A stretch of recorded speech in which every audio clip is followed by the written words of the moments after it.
पुंडलीकवरदा हरिविठ्ठल श्री ज्ञानदेव तुकाराम सद्गुरु समर्थ त्र्यंबकानंद महाराज की जय।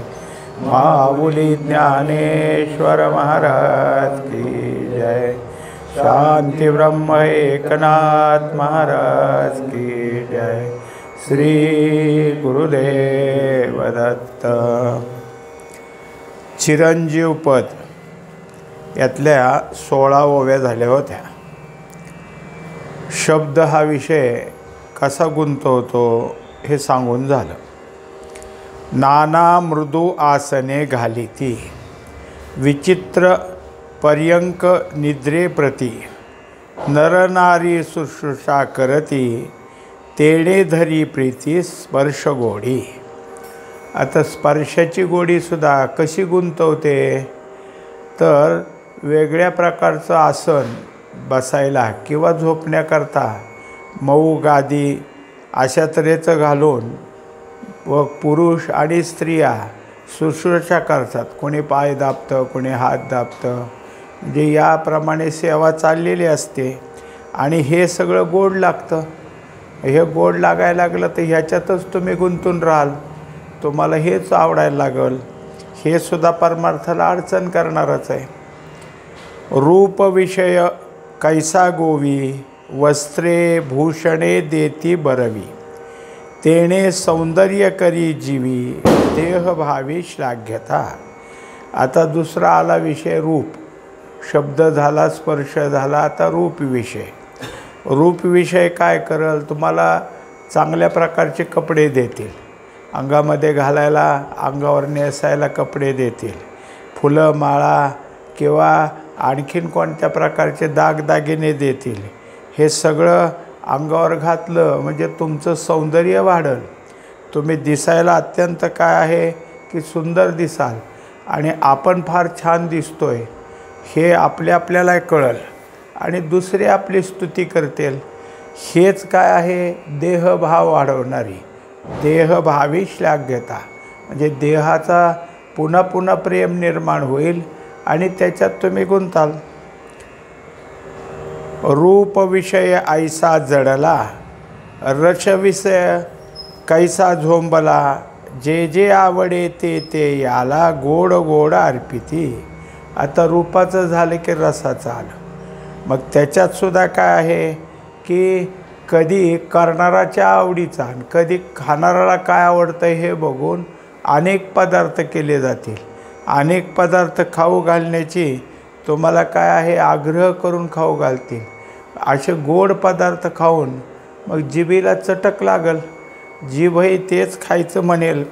मग कुणाच्या घरी गेल्यावर काय मिळालं होतं याची स्मरण पुनर्चिटकून राहील आणि हे सुद्धा काय आहे परमार्थाला विरोधीच आहे। ते रस गोडी करिता घडी न विसंबे धरी ममता मग गंध विषय ओढिता होय तत्वता त्या कैसा। आता त्या गोडीमुळं सगळ्यात जास्त आहे मनुष्याला आणखीन जे काय असतं त्यातलं पहिल्या नंबरचं काय असेल तर रसनाच आहे। रसना काय करते अधिक गुंतवते, रसनेच्या ह्याच्यामध्ये मनुष्य जास्त गुंतवतो। आता ते बाकीच्याचं झालं, पण परमार्थ करणाऱ्याला काय काय विरोधी ठरतं हे आपल्याला पाहायचं आहे आणि त्याच्याकरता ह्या चिरंजीव पदामध्ये कोणत्या कोणत्या गोष्टी वर्ज्य कराव्यात याकरताच सांगितलेलं आहे। तेव्हा जे आपल्याला आवडतं तेच खायला मिळतं असं नको आहे। एकदा श्रीधर स्वामी म्हणून जे होते सज्जनगडावर त्यांची कुटी आहे, ते पुण्यात माधुकरी मागून शिक्षण घ्यायचे। मग एका ठिकाणी गेले माधुकरी मागायला, तर तिथल्या आजी म्हणल्या अरे तुझ्यासाठी काल मी पुरणाची पोळी केलती आणि तू नेमका आमच्या घरी आलाच नाही, असं नको करू जो, मी तुला काय पाहिजे ते करून देत जाईन पण आमच्या दारात येत जा, कारण तुला जे आवडतं ते मला सांग। त्यांनी त्या दिवसापासून त्यांच्या घराकडे जायचंच टाळलं, कारण आवडतं ते द्यायला आणि खायला ते नकोच। एकतर त्यांनी करायचं त्यांना आटासन आपल्याला त्याची गोडी लागल, म्हणून जिथं गेलं असता आपल्याला काय दिलं हे सुद्धा कळायला नको, अशा तऱ्हेचंच माधुकरी घ्यायची असा त्यांचा नियम असायचा. म्हणजे रसनेत किती गुंतवणूक असती. आवडे सुमन चंदन बुक्का केशर विलेपन ऐसे पाचही विषय जाण जडले संपूर्ण सन्माने. आता गंधाबद्दल चाललं होतं. मग फुलं, सुगंधित फुलांच्या माळा, चंदन लावायचं, बुक्का लावायचा, केशर लावायचं, हे सगळं काय आहे की आहे कपाळी लावणं फार थोडं, पण त्याचं विलेपन करणं म्हणजे उटी करणं. मग चंदनाची उटी सगळ्या अंगभर, केशर घालून ती उटी, त्यामुळं सगळ्या शरीराला त्याचा काय सुगंध येतो आणि हे आपल्याला काय आवडतं. मग ही आवडसुद्धा आपल्या परमार्थाला घातक आहे. मग जे जे जन वंदिती तेची त्यांची निंदा करीती परी अनुताप नुपजे चित्ती ममता निश्चिती पूजकांची. आता काय होतं, कित्येक वेळा लोक हे सगळं करतात पण मागं निंदा करतात. कशाला पाहिजे ह्यांना हे, स्वतः साधू म्हणून घेतेत, साधक म्हणून घेतेत, परमार्थाची गोडी म्हणवतेत आणि हे सगळे सोपस्कार अनेक गोष्टी करायला लागले की गोड वाटतंय त्यांना, अशी निंदा करते. आणि मग ही निंदा तुम्हाला काय आहे परत त्रासदायकच आहे. मग पुढं निंदा करतील ह्याचा आजच विचार करा. त्याला म्हणायचं अनुताप, की हे लोक आज गोड बोलतात, आज आपल्याला सगळं काय आहे देतात घेतात, पण कदाचित पाठीमागं निंदा करतील. नुसतं त्यांच्यापुरतं नाही, कोणाला सांगत राहतील. म्हणून हे आपल्याला होऊ नये आणि अशी निंदा ऐकायला मिळू नये, अगोदरच त्याचा अनुताप करा. म्हणाल विवेकी जो आहे त्यासी जनमान करील काय, हे बोलणे मूर्खाचे आहे जया चाड आहे मानाची. आता तुम्हाला वाटेल आमच्याजवळ विवेक आहे, आम्ही विवेकानं राहतो. दुसऱ्यांनी जरी केलं मग किंवा कोणी स्तुती केली आणि कोणी निंदा केली, हे दोन्ही गोष्टी समान मानणारे आम्ही त्याच्या ठिकाणी विवेक धारण करतो. मग कसं तर ते म्हणतात तसं तुम्ही बोलता, पण हे मूर्खत्वाचं लक्षण आहे. कारण तुमच्या मनात किती जरी वरून एखादा मनुष्य समान म्हणतो, निंदा स्तुती समान, पण आतनं मात्र त्याला ते आवडत असतं. वरून दाखवतो बोलून आणि आत किंचित का होईना त्याला त्याचं प्रेम असतं.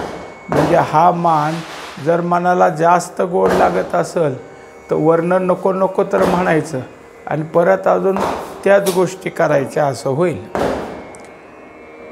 ज्ञात्यासी प्रारब्ध गती मान झाला तरी नेघो म्हणती, तरी तेथेच गुंतवणी न राहती उदास होती तत्काल.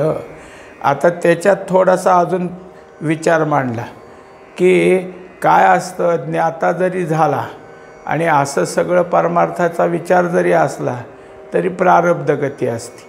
प्रारब्ध गतीने ह्या सगळ्या गोष्टी पुढं भोगायला येतील, पण या प्रारब्धाला सुद्धा बाजूला करायची ताकद असू द्या. नाही तर प्रारब्धाने मिळतंय आम्ही काय करावं असं करून तुम्ही काय त्यात गुंतून पडाल. म्हणून असं व्हायला नको.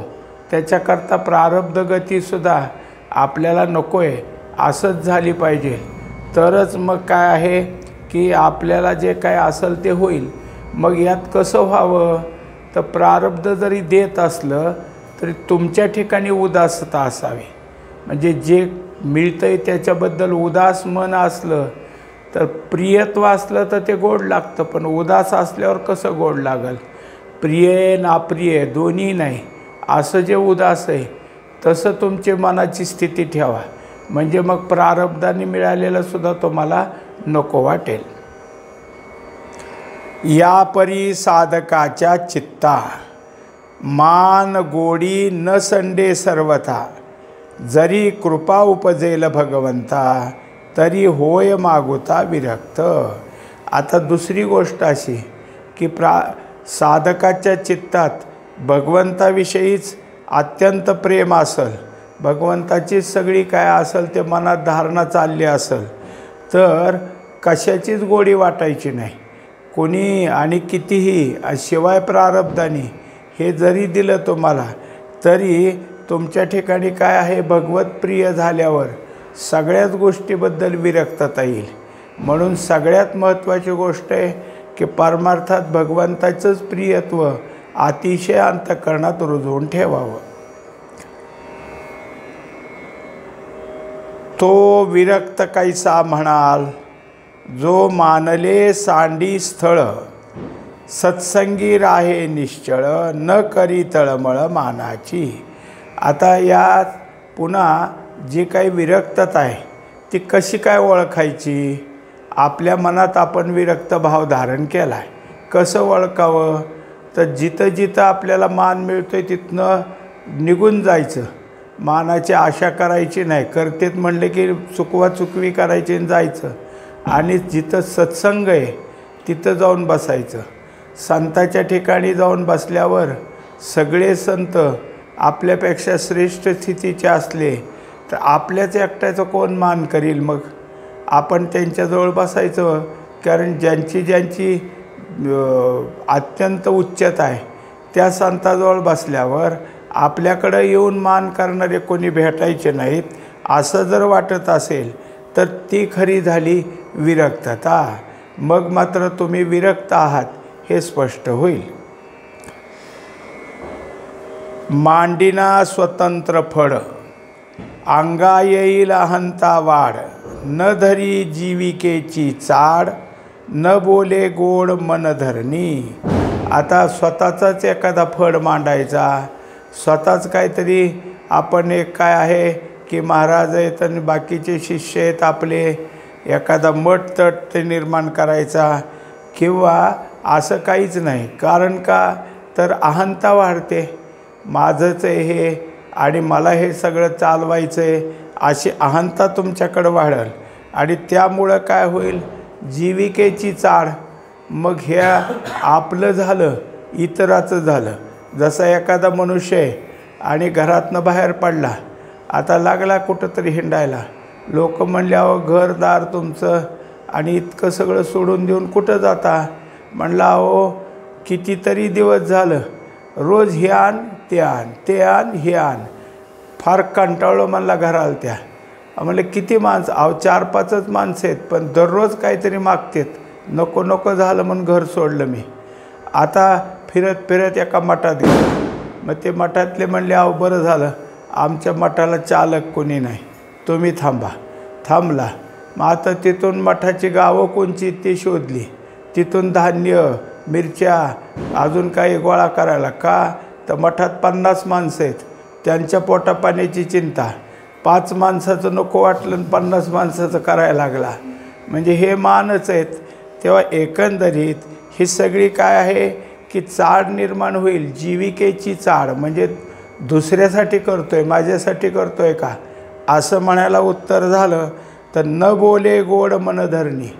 तेव्हा आपल्याला कोणी चिटकून राहील म्हणून फारसं गोड बोलायचंच नाही.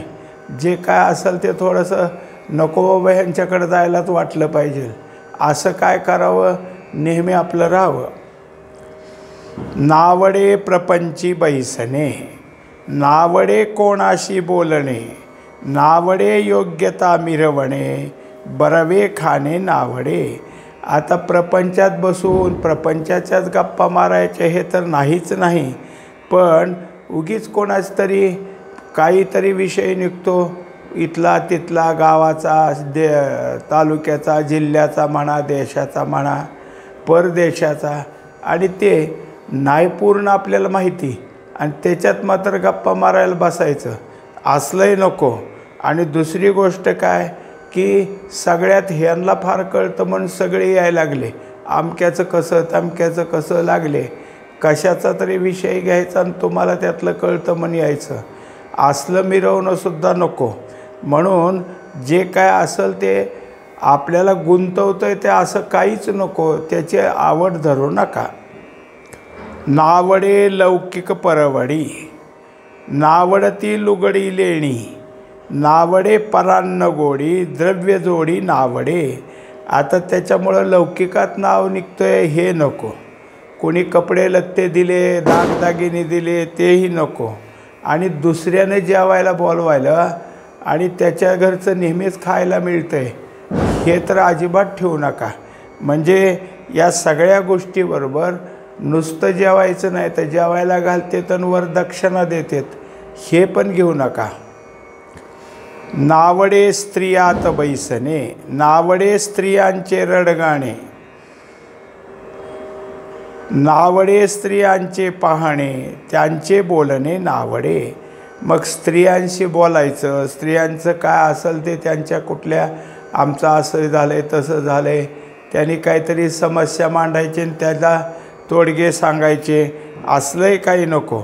म्हणजे जास्ती करून त्यांच्याबरोबर बोलत बसावं असं नको.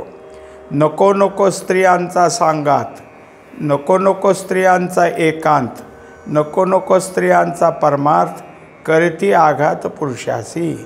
त्यामुळं एकट्या स्त्रियाच आहेत असं नाही, मग सगळ्यात समावेशक समाज असेल त्यात बोलावं. एकांतात बसू नये. स्त्रियांच्याच ठिकाणी किंवा एकच स्त्रीनं आपण बसलो आहे असंही नसावं. कारण का तर कुठला तरी आघात येईल, तुम्ही जरी असला तरी जगाचा आरोप तुमच्यावर येईल. त्यामुळं हे कुठलंच काही करू नका.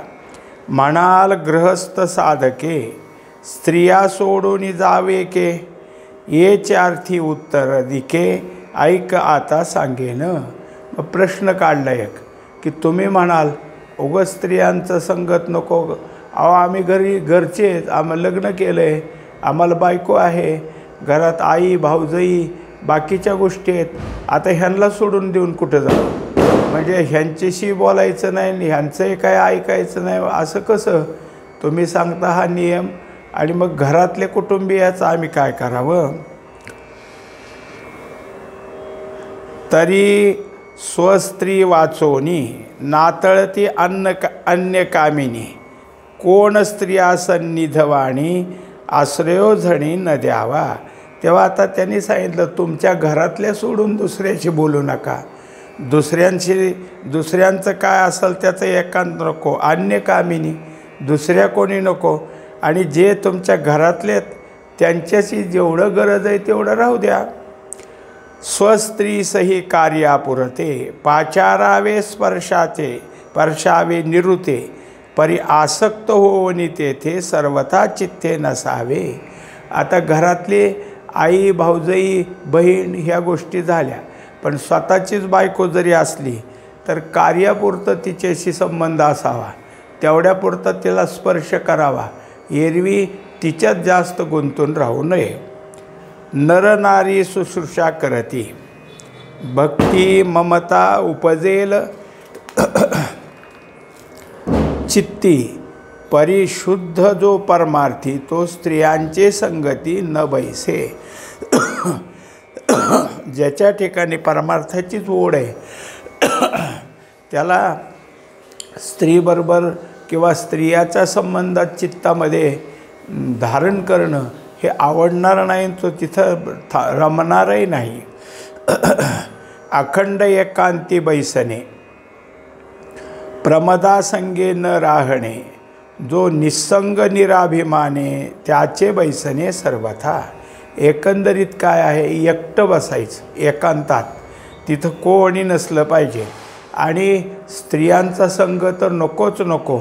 मग निस्संग, कोणी काही नाही, आणि निराभिमानी, कशाचाही मी असा बसत असतो, माझं ठिकाण अमुक आहे, तिथं कोणाला येऊ देत नाही असलं कोणाला सांगू नका.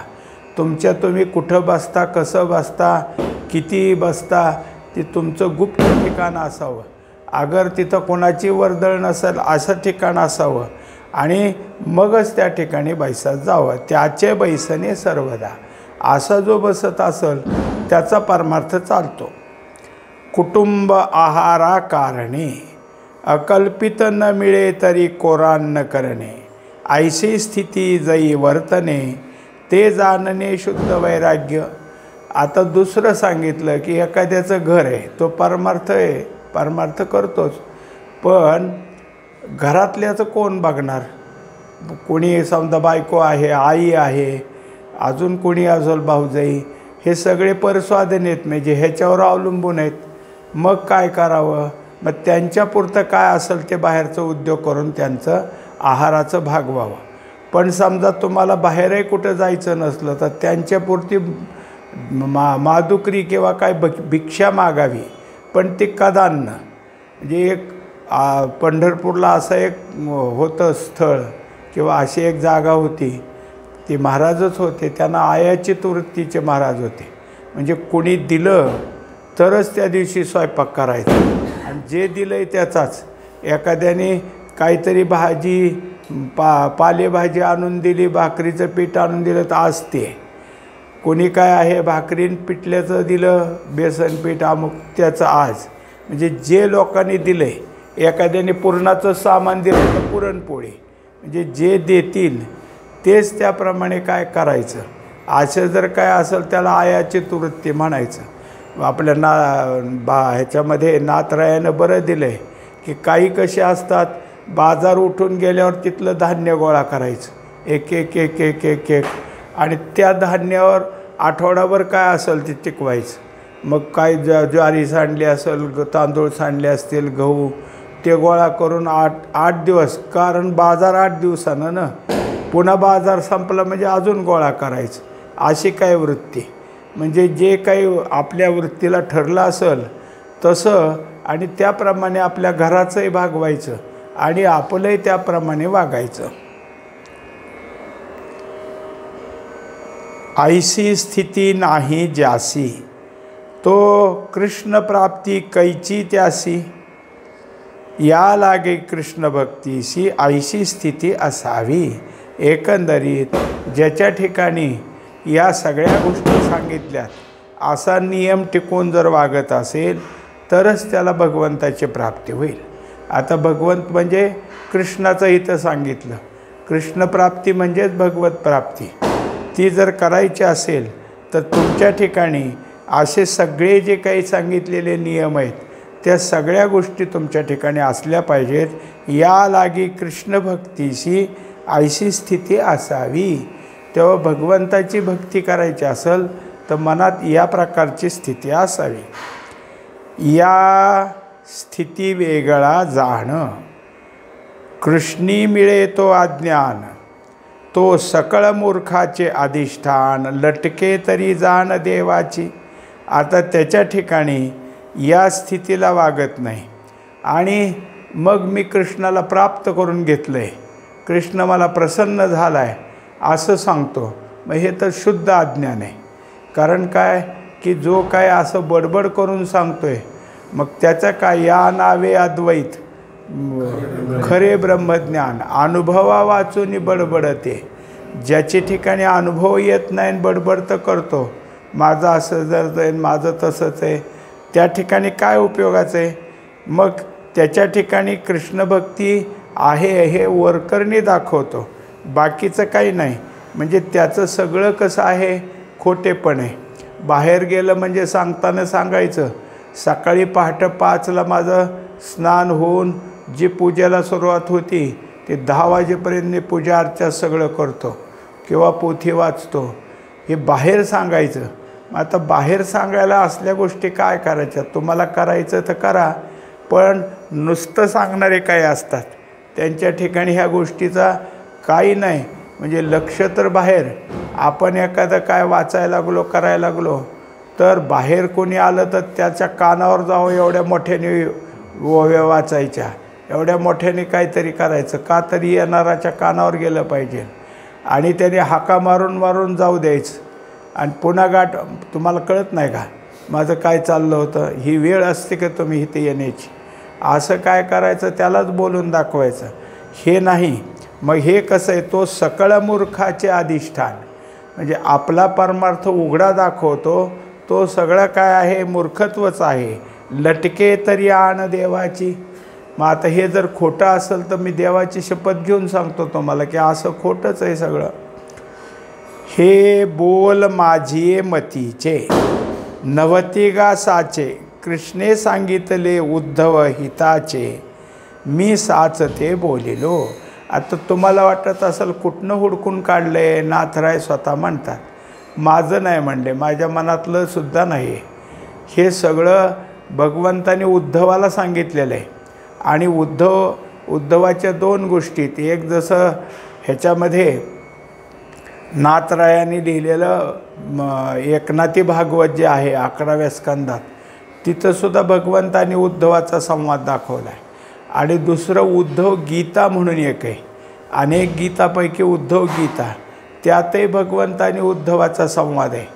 तिथंसुद्धा उद्धवाला या प्रकारचं की ज्याला आपण आता अष्टांग योगामध्ये यमनियम ह्या दोन गोष्टी सांगितल्यात, त्या सगळ्या बाह्य आचरणाच्याच गोष्टीत तुमचा बहिरंग चांगला असेल तर अंतरंग साधन नीट होईल हे शिकवायला त्या गोष्टी सांगितल्यात. तेच उद्धवाला भगवंताने सांगितलं, तेच या ठिकाणी मी तुम्हाला सांगितलं आहे. मी स्वतः कुठून तरी हे काढलं आहे असं नाही, माझ्या मनाचं नाही. मग उद्धवाचं भगवंताचं जे संवाद झाला होता त्या संवादातल्या ह्या गोष्टी आहेत. मी साच ते बोलिलो. आता तुमच्या पुढं काय आहे की समजून देणे इतकं मी बोललेलो आहे. साच न मानी ज्याचे मन, तो विकल्पी न पवे कृष्णचरण. माझे काय जाईल जाण, मी बोलेन उतराई.